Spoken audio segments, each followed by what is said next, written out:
تکلیف ہے۔ دوسری جگہ اللہ رب العزت نے اس بات کو یوں بیان کیا سورہ لقمان سورہ نمبر 31 آیت نمبر 15 میں، اور کہا وَوَصَّيْنَا الْإِنسَانَ بِوَالِدَيْهِ حَمَلَتْهُ أُمُّهُ وَهْنًا عَلَى وَهْنٍ وَفِصَالُهُ فِي عَامَيْنِ أَنِ اشْكُرْ لِي وَلِوَالِدَيْكَ إِلَيَّ الْمَصِيرُ۔ اللہ فرماتا ہے، کہتا ہے وَوَصَّيْنَا الْإِنسَانَ بِوَالِدَيْهِ، اللہ تعالیٰ نے وصیت کی انسانوں کو کہ ان کے والدین کے ساتھ اچھا سلوک کرے، خاص طور سے ماں کے بارے میں۔ حَمَلَتْهُ، اس کی ماں نے اس کو حمل میں رکھا، اور حمل اس وزن کو کہتے ہیں عربی میں جو خود کا نہیں ہوتا، ایکسٹرا ویٹ۔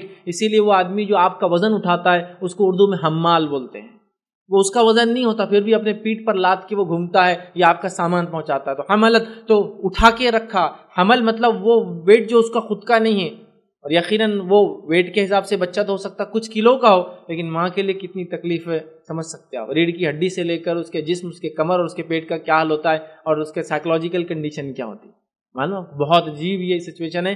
جو لوگ ہیومن فزیولوجی پڑھتے ہیں یا سائنس میں پڑھے ہوں گے وہ جانتے ہیں کہ ماں کی جسم میں کیسی تبدیلیاں آتی ہیں، جسمانی اور خاص طور سے سائیکولوجی جس کو کہتے ہیں سوچ کے اعتبار سے۔ بہرحال تو اللہ نے فرمایا، اور اس کی ماں نے دکھ پر دکھ اٹھا کر اس کو حمل میں رکھا۔ اللہ نے فرمایا، اور فحملتہ وہنا علی وہن، اس کو دکھ پر دکھ اٹھا کر حمل میں رکھا، سنبھال کے رکھا، اٹھا کر رکھا، یاد رکھیں دکھ پر دکھ، مطلب یہ فیز آسان نہیں ہوتا ہے، اور یہ اتنا تکلیف دہ فیز ہے، اتنا تکلیف دہ فیز ہے کہ جو ماں بچے کو حمل میں رکھتی ہے، پریگننسی میں سنبھال کے رکھتی ہے، پیدائش کی تکلیف اٹھاتی ہے، اس کے بعد پرورش کی تکلیف اٹھاتی ہے، اسی لیے علماء لکھتے ہیں ماں کا درجہ باپ کے مقابلے میں 3 گنا زیادہ ہے۔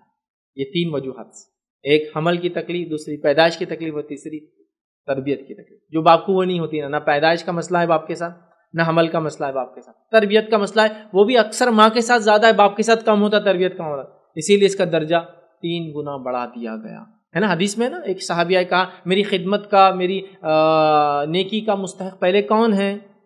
آپ نے کہا والدہ، تیری ماں، کہا اس کے بعد کون ہے؟ تو کہا تیری والدہ، کہا اس کے بعد کون؟ تو کہا تیری والدہ، your mother, your mother, your mother, 3 بار کہا، پھر کہا تمہارا باپ۔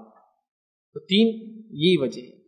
تو بہرحال ایک تکلیف دہ فیز ہے، یاد رکھیں، ٹھیک ہے۔ بچے کی پیدائش کے